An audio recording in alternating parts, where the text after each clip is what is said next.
Où est la vérité? Si la vérité en ce qui concerne mon salut repose dans le domaine de mes sentiments, de mon système digestif, de mon organisme nerveux, eh bien, je serai un pauvre chrétien, car mes dispositions changeront de jour en jour selon le temps qu'il fait, ou autre chose encore. Oh non, la vérité, où est la vérité? Non pas ce que je suis, mais ce que tu es. C'est là qu'est la vérité. Vous connaîtrez la vérité, et la vérité vous affranchira. De quoi? De l'esclavage. De quel esclavage?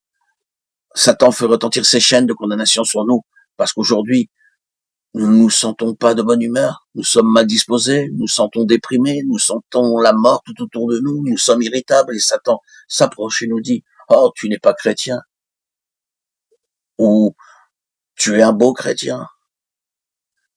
Soit nous nous laissons accabler ou soit nous nous satisfaisons de cette pensée.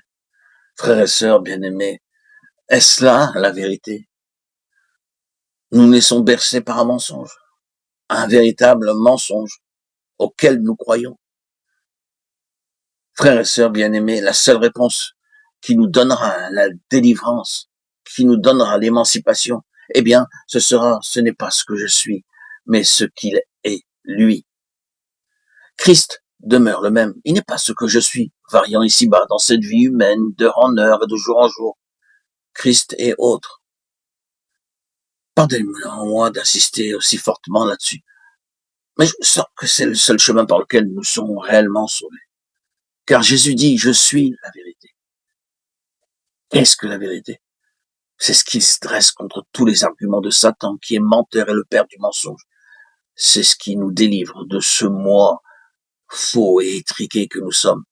Oui, nous sommes un moi faux. Nous sommes un paquet de contradictions.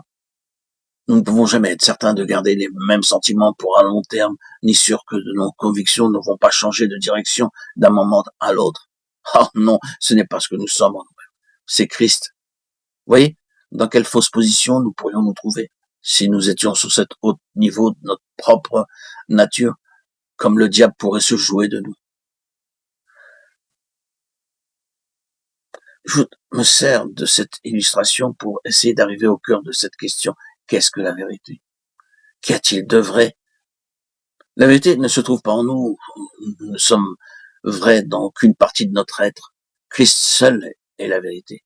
Et vous et moi, nous devons apprendre à vivre de Christ. Et tant que nous ne l'avons pas appris, le Saint-Esprit ne pourra pas faire le reste. Oh, peut-être, dirons-nous, le vrai chrétien n'a-t-il pas un meilleur caractère? N'y a-t-il aucune différence? Un chrétien aurait-il raison d'être irritable et tout cela? Je ne dis pas cela. Je ne veux pas vous laisser croire cela. Je dis que dans l'école de Christ, jusqu'à ce que vous et moi nous ayons appris à nous saisir de Christ par la foi, le Saint-Esprit n'aura pas de base sur laquelle il puisse agir pour nous rendre conformes à Christ. Si nous continuons à vivre sur la base fausse de ce que nous sommes en nous-mêmes, le Saint-Esprit nous laissera. Mais lorsque nous en arrivons à vivre par la foi en Christ, le Saint-Esprit peut nous faire réaliser la vérité de Christ en nous, nous enseigner la victoire, nous enseigner la maîtrise, nous apprendre par la délivrance à ne plus devenir la proie de nos sentiments bons ou mauvais, à ne pas vivre en nous-mêmes et à vivre sur un niveau entièrement autre. Je veux dire que nous enlevons leur base à beaucoup d'autres choses lorsque nous marchons réellement sur la base de Christ.